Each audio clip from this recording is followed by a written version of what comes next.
So this guy, his name's Billy, and Billy is about to unalive a whole lot of old people.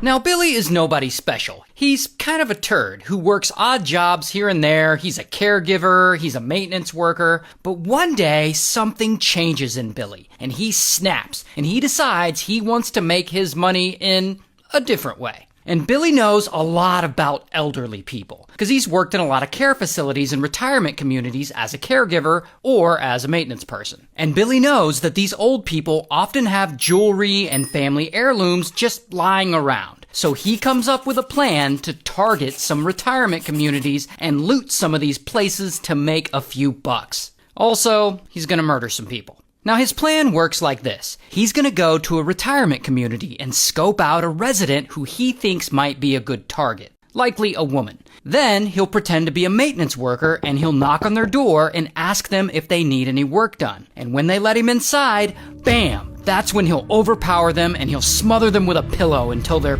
unalived. Then he'll rob them of their jewelry and he'll put their body back on the bed to make it look like the person just passed away from old age. It's a crazy plan. So then Billy, he goes to a nearby retirement community and he knocks on someone's door. And this woman opens it. She's 87. And then, boom, Billy overpowers her and he suffocates her with a pillow. And then he steals a bunch of her jewelry and valuables. And then he goes to a pawn shop and he pawns them. The next month, he does the same thing to a 91-year-old woman in the same retirement community. So then, bro just keeps going, and boom, he unalives another one, a 94-year-old woman. But this time, he gets caught by police in the area and arrested for trespassing. So once he gets out of jail, he just continues his plan. He goes to a different retirement community, and he starts unaliving people there. He unalives an 82-year-old woman, he unalives another 82-year-old woman, an 83-year-old woman, an 86-year-old woman, an 89-year-old woman, and of course, afterwards, he's taking all their shit and he's pawning it. Then, the week after that last murder, he comes back, and bam, he unalives an 87-year-old woman. Then, the week after that, he unalives a 92-year-old woman. And here's the thing, no one is held responsible for these murders because no one is reporting them as murders. Because these are elderly women, so when their bodies are discovered, people just assume that they died in their sleep of natural causes. And from what I read, if you suffocate someone with a pillow, their death appears as if they had a heart attack. I guess the signs end up looking the same. And unfortunately, when someone of that age, an older age, dies, they don't typically do a full autopsy on them. So this allows Billy to get away with murder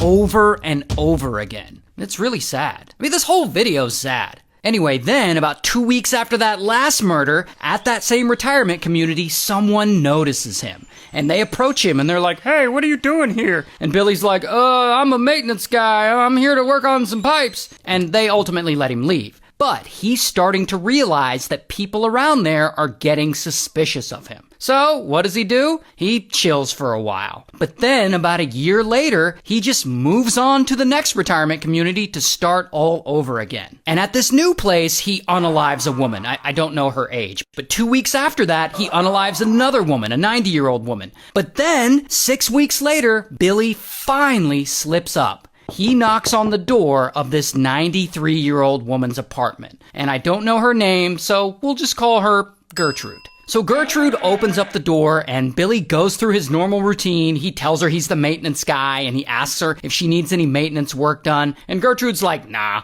But then, before she can close the door, kaboom, Billy busts in and he knocks her to the ground. And then he grabs a pillow and he covers her face with it until she runs out of air. And then he grabs her jewelry box and he just flees the scene. Here's the thing though. When Billy was smothering Gertrude with that pillow, she knew she wasn't strong enough to overpower him. So she just stopped moving and she starts playing dead. So Gertrude is still alive. And after Billy takes her jewelry box and leaves, she crawls over to her emergency alert button and she presses it and she alerts the police. And so police come over and unfortunately she really isn't able to give them enough details about him for them to identify the suspect. So unfortunately, Billy gets away with it again.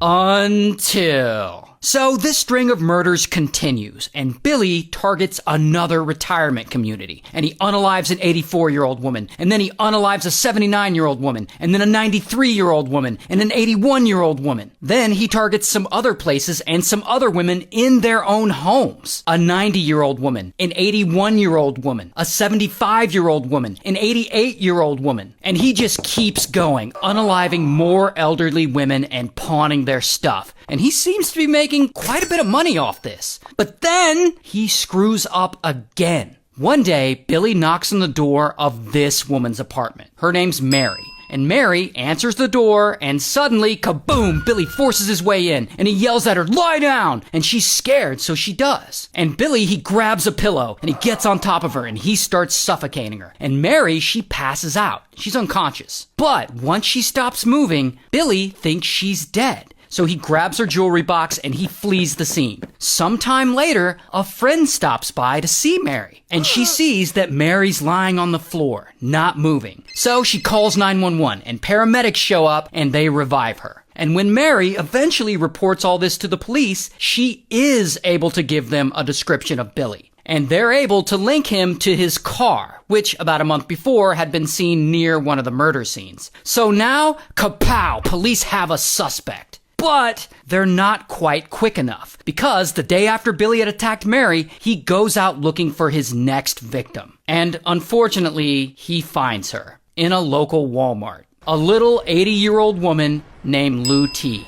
So Lou T is at this Walmart and Billy approaches her and I guess they interact, and that is the last time anyone sees her. And it is presumed that he followed her home that day. Because later that day, Billy goes into her apartment and he unalives her too. And he takes her jewelry box. But that same day, since Billy is a suspect, police have started staking out his home. And soon, Billy gets home from, I assume, unaliving Lou T, and he's still got her jewelry box that he stole. And I guess he had taken all the valuables out of it because he ends up throwing that box in the dumpster. And police see him throwing that box in the dumpster, and bam, they go and they arrest him. Here's his mugshot. And they end up digging that jewelry box out of the dumpster, and inside it, they find a piece of paper with Lou T's name on it. So police go over to Lou T's apartment about 10 miles away, and there, inside the place, they find her, unfortunately, unalived. And so police start to connect all the dots with Mary's case, and they start looking into hundreds of deaths in the area to see if maybe Billy had been responsible. And it's hard for police to ultimately know exactly how many elderly people Billy unalived because, again, so many deaths of people that age were initially thought to be from natural causes. Regardless, they ultimately charge Billy with unaliving 18 people, and he ends up getting life in prison. But then, after that, at some point, while he's in prison, his cellmate stabs him, and he dies. So,